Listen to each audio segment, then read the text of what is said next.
Hi everybody, I'm Angelique, also known as The Light. Welcome to my channel. I'm getting ready for work and I just wanted to do a quick video. So I'm recording my video on TikTok, so it's only going to be 10 minutes long. I'm like heavily shadow banned on TikTok right now, so I'm gonna just post 10-minute videos that I record on TikTok onto my YouTube. But anyway, so I was thinking about how your parents speak to you and how it really does stick to you. I hate that. When you get deodorant on your shirt, I hate it. And I was out having lunch with a friend yesterday, and she was talking to me about how kindly her mom speaks to her. And you know, a lot of us grew up with like demonic parents or narcissistic parents, so I'm not really talking to y'all because it's a little bit different, because your parents were spiritually or demonically possessed, right? Where my dad had narcissistic traits, but I don't feel like he was a full-blown narcissist in a sense, you know. Ignore the water stains on my ceiling, my bedroom. The roof leaks. So anyway, I was thinking about my parents, because my dad had a narcissistic mom. My grandmother was so freaking wicked, the rich one, right? And then my mom had a narcissistic mother. And I was thinking about how their mothers spoke to them, and how the way their mother spoke to them, the way their narcissistic mom spoke to them, they never spoke to me that way. No matter how detached my father was, he was a runner, basically. He would disappear, he would abandon me pretty much. But he never spoke poorly to me. It's very interesting. My father would always tell me how beautiful I was. He would always say, because my dad was a big man, and as I was a kid, he noticed that I was going to be big too, basically genetically. And he will always say, focus on your money, focus on your education, don't worry about it, you're not ugly, you can lose weight. Like, he always, like, it was weird, he always spoke life into me in that sense, right? But then would abandon me, you know. It was crazy. When I was with him, it was alright, but I noticed that. But the relationship that him and his mother had, his narcissistic mom had, I remember, like, my dad used to have his mail sent to my grandmother's house. Why? I don't know. He was a Rolling Stone. He would like live with girlfriends, which was crazy because my dad made money. He was a correction officer, and then he retired, and then his check would come to my grandmother's house, and it was just like, I guess he didn't trust the women that he was living with. Who knows? So I remember there was a few times that I would be visiting my grandmother, and my dad would come by to retrieve his check, and my grandmother would hold his mail, and they would be like cursing at each other, and he'll be like, you fucking bitch, give me my money. Like, they would curse each other out. I mean, she'd be throwing things out the window. Like, they had a horrible relationship, but yet they did business together, which is really crazy, you know. So they were good to make money together, but they hated each other. Like, she hated my dad, but yes, she needed my dad. She made my father like her husband, her emotional husband. Keep in mind, my grandmother was married, right? But anyway, I found this very interesting, and I had to appreciate, and sometimes you have to thank your ancestors, your parents. My parents are ancestors because they passed on. And I had to like thank my parents. Thank you for never speaking to me the way your mother spoke to you. My dad wasn't raised by his biological father. He grew up with his stepfather. I grew up with a stepfather, which is crazy. And my mom also. I remember her mother, I'll never forget, it was Mother's Day. My mom had cancer at this time. And when my mom had got married, her mother, she thought her mom was gifting her $500 to go towards her wedding. No, her mother claimed, I didn't gift it to you. I only loaned you the $500. And on Mother's Day, my mom called her mother to say Happy Mother's Day.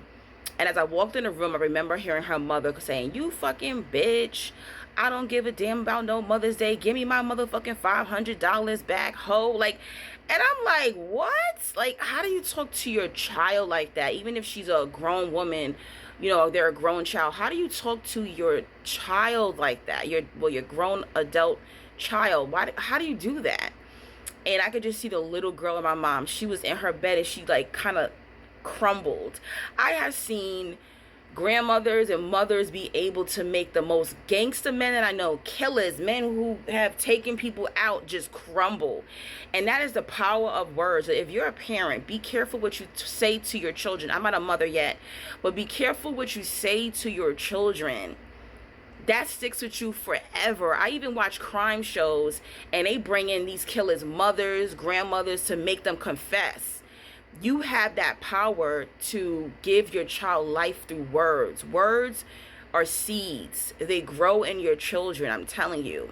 When they do like the experiment of talking daily to a plant, positive words, and it grows, and then you talk negatively to a plant and it dies, that is real, And you also have to, even if your parents were not perfect, you have to give gratitude for certain things. My dad was not a good dad. He wasn't. I forgave him. But I also started thinking about all the good things that I did learn from him, because sorry to say, your DNA, is half your mother's and half your father's, even if you never met your parents. And there are things in your bloodline that you're healing from, or you are attached to, even if you didn't meet them, or even if you didn't like them, or they were evil, whatever. You have got to cleanse that out of your subconscious, because you walked around in your daddy's sack for years before it interlocked with your mom, for you to be here. And then you have also your mother's DNA and lineage and generational curses and, gifts as well, But I thought about that and I was like, wow, thank you, Mom. Thank you, Dad, for never talking to me the way your mother spoke to you. My mother never cursed me out. She never called me a bitch. She never called me fat. She never called me ugly. She never called me anything crazy, My father, too. He was always cursing, and he didn't even allow me to curse. And I remember one time my grandmother said to me, your mother's a bitch. Like, how do you say that to I think I might have been 7 or 8 years old at the time. And I said, you're a bitch. I remember my father covering my mouth like, don't say that. Don't say that. Even he corrected me to not curse my grandmother out. But he laughed, I saw him laughing like, oh, snap, she really cursed her out. Even his mother, who always disrespected him, who talked down to him, he still corrected me as a parent, like, nah, you don't curse your grandmother out, like, just chill out, Even though I could see in his eyes, he was proud of me for sticking up for my mom and sticking up for myself, But be careful, and also start thinking about that. Your parents might have not been perfect, but how do they speak to you? And like I said, this excludes people who got demonic parents and narcissistic parents, because that's a whole nother case, But sometimes even some narcissists put you onto some enlightenment and some game. I've learned a lot from some narcissists, okay? There's some narcissists that I actually did learn positive things from, or watching them fail, or watching them go through things, and I learned from them and through them, and they've given me things, Sometimes God will bless you through narcissists and demons as well. But words are powerful. Words are seeds. And I want you to, if you had a parent or parents that spoke life into you, I don't think you understand how much of a blessing that is. My friend said, my mom says to me probably 100 times a day, I love you. What I would do to hear my mom to say I love you again? That's so powerful. Say I love you, even if you're not the most affectionate. Say I love you, I miss you.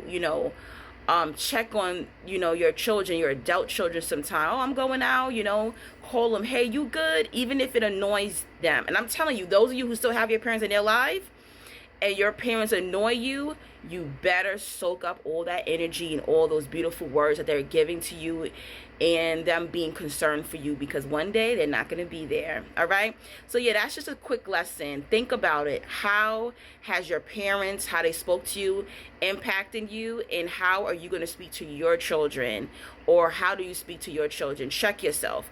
Are you speaking to your children the way you were spoken to? Are you going to speak to your children the way you were spoken to? Words are powerful, and always remember that. God bless. Don't forget to donate and